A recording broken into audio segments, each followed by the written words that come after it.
All right, folks, I got to put on a golf hat for this one. This is Brian and I's reaction to Happy Gilmore 2. I heard there might have been a couple cameos. Yeah, I think that there was over 60 of them. Actually, there was 60 of them, and we're going to go through them really quick because some of them are actually pretty interesting. So it's been kind of a running, and we'll start off with this first. This has kind of been a given for Adam Sandler as of late. He's going to have his family in there. He's got Sonny Sandler, he's got Jackie Sandler, and his Sadie Sandler, Judith Sandler. So he's got all of his family in there, from his mother, his wife, to his daughters. And then we're moving on to professional golfers. So we got Bryson DeChambeau, Rory McIlroy, who, he needs to take some acting classes as well as some short putting classes because he may be choked a little bit, but it's all right. We got Brooks Koepka and his wife. We got Scotty Scheffler. We got Justin Thomas, Tony Finau, Will Zalatoris, Bubba Watson, Fred Couples, Nick Faldo, Jack Nicklaus, Corey Pavin, Lee Trevino, Ricky Fowler, Jordan Spieth, Alexander Schauffele, Keegan Bradley, Colin Morikawa, Nelly Cortada, and Nancy Lopez from the women's side. We got John Daly, of course. We got from the actors, we got Eric Andre, Martin Hillary, and Margaret Qualley. There were so many random ones. They were kind of just like off the chain and just dancing around. We got Kelsey Plum and Andrew Watt from the WNBA and music producer. Maxwell Jacob Freeman, professional wrestler. I thought that this was an interesting one. Dennis Dugan, who's the original director. He plays the tour championship commissioner, Doug Thompson. So that's kind of cool that like he slipped himself in there, had no idea until checking this out that that's actually the director of the movie. We got so many more. I honestly could go on forever. We even have Guy Fieri, got like Hot Ones in there. It's honestly almost too long to keep going.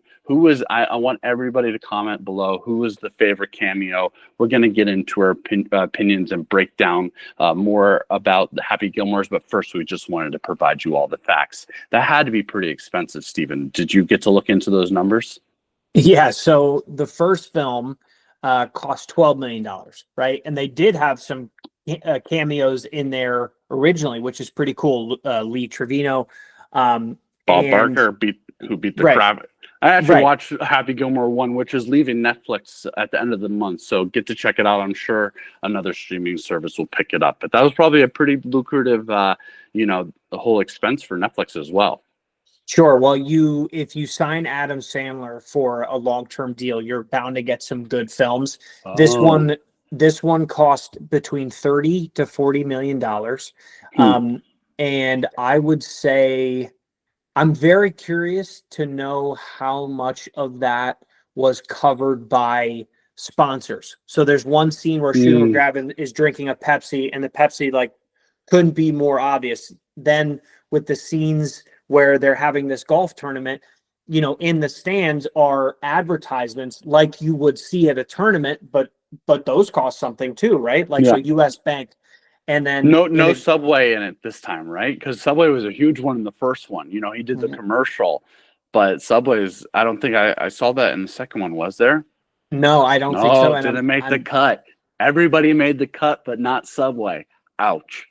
Yeah, ouch is right. I wonder how that fell apart. That's kind of an interesting thing because they were kind of an integral part to that movie. Oh my God, that's how he was able to that was like a big turning point for him. Making enough to buy the house.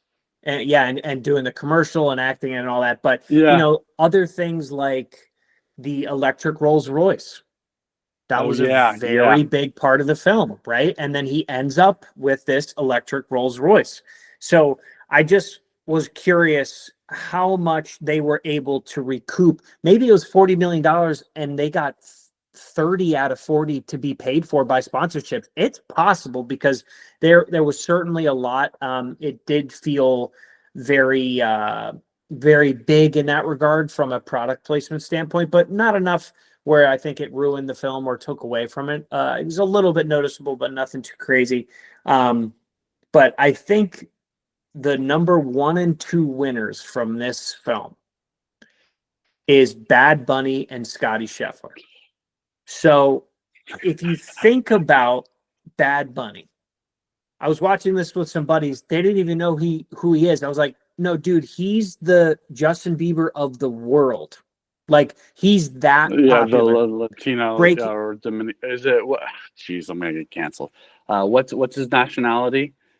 I don't even know, but I know that You're he canceled sings. too. Yeah, Congratulations.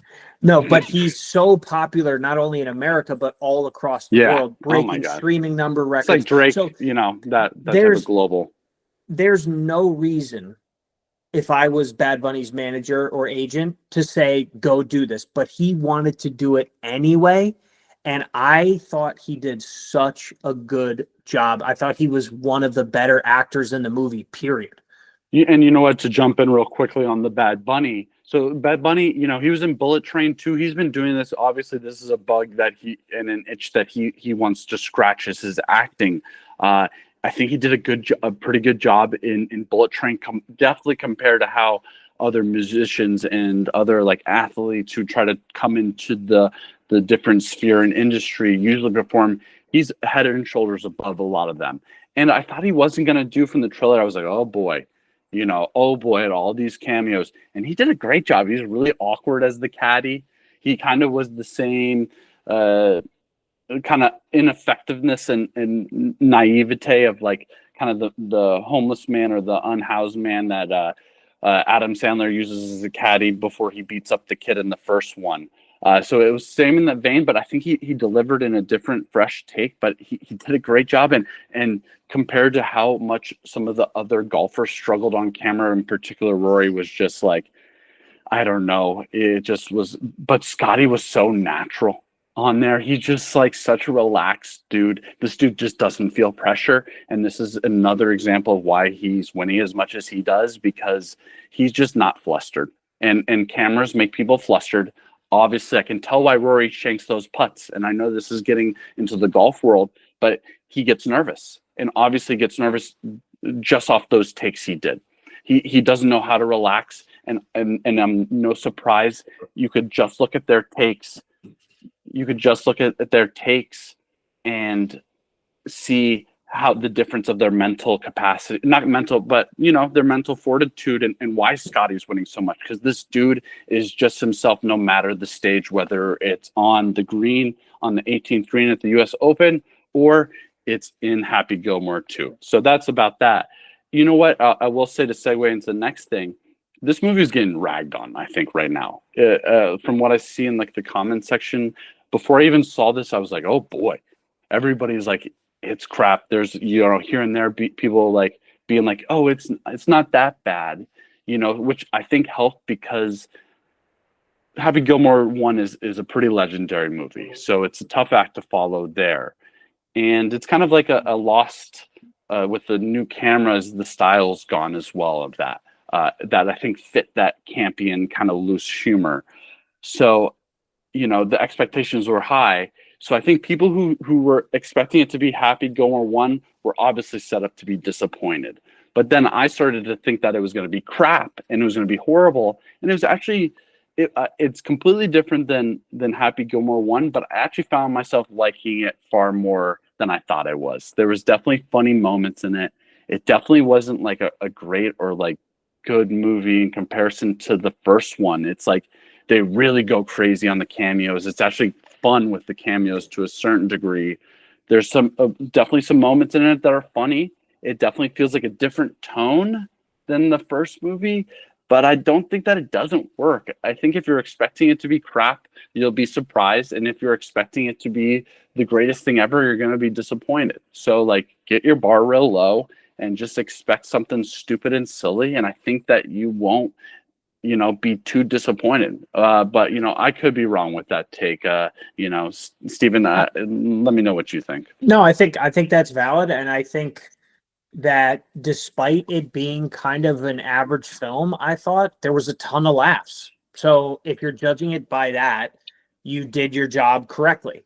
I watched it with 4 other friends, and we laughed like a good amount. Did all of it, any of us leave and go, that was an excellent comedy, the likes of which, you could compare it to Anchorman and Happy Gilmore 1? No, but it was really funny. And I think just Scotty getting arrested and going, not He's again. such a trooper. Dude, I mean, it's so cool for him to do that, to poke fun at himself. no way, Rory. And I don't mean to have this be a rag on Rory session, but there's no way if that happened to Rory, he'd be able to like joke about it like that. Scotty is the truth. If anything, this is Scotty Scheffler. This is another win for Scotty Scheffler. He keeps winning. He just keeps winning. Even that, and I think that's a good example for people in general. Is like, learn to laugh at your mistakes. Learn to not let them commandeer you. You know, it can throw you off, but I think you can even turn some of your worst experiences into something that furthers your career and other people's perception of you, because that's just another area where you're like, dang, it's hard not to like the guy. Yeah, some cameos that fell flat for me was just the Eminem thing. I'm like, it almost happened out of nowhere. It didn't really have any substance. There was no real through line or start to that relationship. But my biggest fix to this film, story-wise, because I actually felt like it started off okay.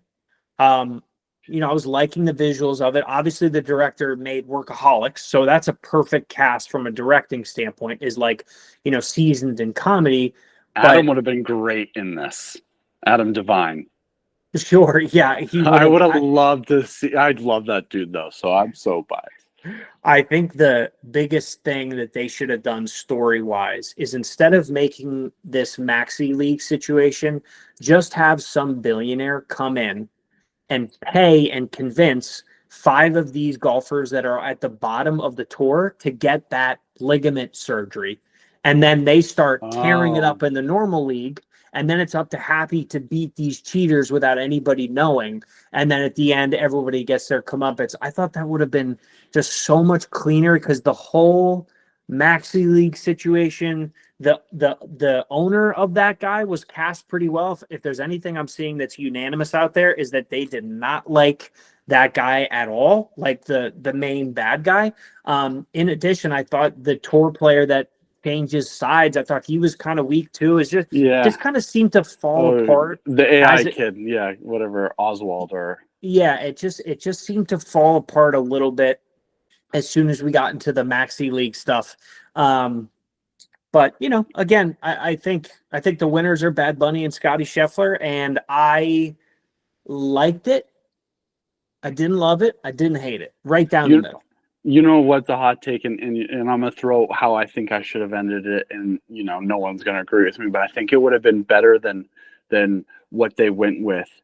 And I think you probably wouldn't have expected it, but I think you ride the hot hand of like, oh my gosh, Scotty's got this. And this can't happen because there's no way they knew that Scotty was going to do as well as he did. Maybe during production they shot and they're like, let's give him more scenes, but you can only change the story so much once you start.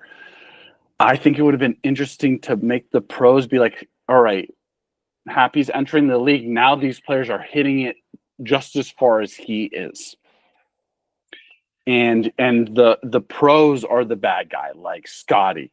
And like they're a team, and it's like all these pros, like Scotty, Rory, and they're like assholes, kind of like Scotty is. And it turns out that instead of the ligament thing, it'd be funny if they were like AI robots. If they weren't human, you found out that they were like, I didn't like the ligament thing. I think it would have been funny if they were like Terminator robots, and like a play on like that's how like golfers are so good now, is that they're not even human, that they're just these robots. And just that twist of like, maybe Bad Bunny like hits Scotty in the face with the club and it rips off his face and it's like a cyborg. I just think that would have been, instead of, I agree. I think, I don't know, it was a little, maybe they had a good, like they're trying to copy the Live stuff. So I get it. I think that there's a ton of problems, but if you're looking to like break it down like that, then I think you're kind of missing the point of this movie. It's just for fun. And I think, kids, I've heard a couple kids, that I know, and they like are pounding the movie. They love it. So like, I think we also had the privilege of watching Happy Gilmore 1 and to know like where it's at. But for like people who don't know this IP at all and kids, I think that this is a big hit for them. Yeah, and I think this perfectly encapsulates the movie. There's this tweet. I just watched Happy Gilmore 2. It was super cheesy. There was some bad acting, probably too many cameos, and I laughed throughout the entire thing.